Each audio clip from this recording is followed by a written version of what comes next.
নমস্কাৰ সকলোলৈকে আহক আজি বেত গাজৰ ভাজি বনাও। বেত গাজৰ ভাজি বনাবৰ কাৰণে বেত গাজখিনি ভালকৈ ধুই সাফা কৰি মিহি মিহিকৈ কাটি ল'ব লাগিব।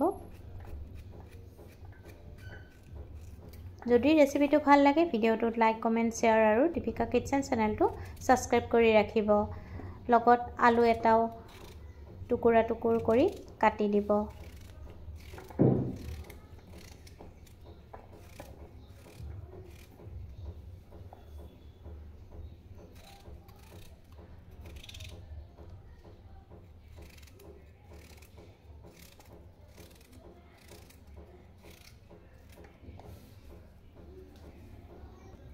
পিয়াজ এফাল মিহি মিহিকৈ কাটি দিব।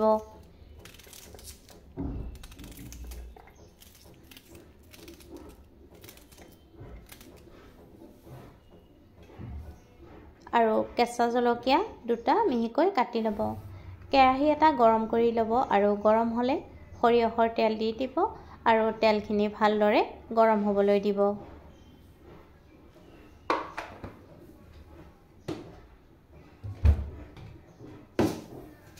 এতিয়া পাঁচফোৰণ আধা চামুচ দি দিব লাগিব।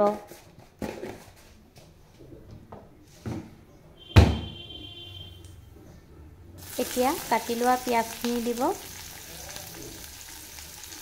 আৰু তাৰ পিছত কেঁচা জলকীয়াখিনি দি দিব আৰু এতিয়া অলপ ভাজি ল'ব লাগিব।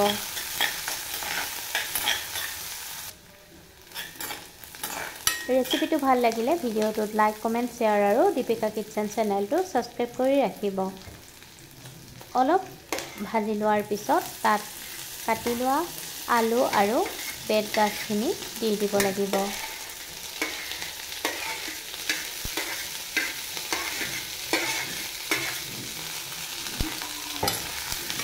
এতিয়া ভালদৰে মিহলাই ল'ব।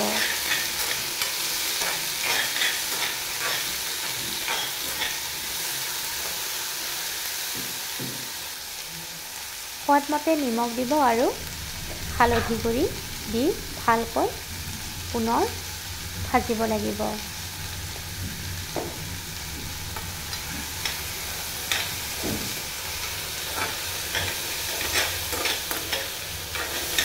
আলু আৰু বেত গাজখিনি সিজি যোৱালৈকে লৰাই লৰাই ভাজি থাকিব। গেছৰ জুই সিমত ৰাখি ভাজিখন বনাব লাগিব। ভালকৈ ভাজি ভাজি আলু আৰু বেত গাজখিনি সিজি গ'লে গেছৰ জুই নুমাই থ'ব আৰু নমাই গৰমে গৰমে ভাতৰ লগত পৰিৱেশন কৰিব। ৰেচিপিটো ভাল লাগিলে ভিডিঅ'টোত লাইক কমেন্ট শ্বেয়াৰ আৰু দীপিকা কিচেন এণ্ড ব্লগ চেনেলটো যদি এতিয়ালৈকে সাবস্ক্ৰাইব কৰি ৰখা নাই প্লিজ চেনেলটো সাবস্ক্ৰাইব কৰি কাষত থকা বেল আইকনটো অন কৰি ৰাখিব। তেতিয়াহে মোৰ আহিবলগীয়া ভিডিঅ'ৰ নটিফিকেশ্যনবোৰ আপোনালোকে সৰ্বপ্ৰথমে পাব। পুনৰ উপস্থিত হ'ম এটি নতুন ৰেচিপিৰ সৈতে। আজিলৈ আহিলোঁ।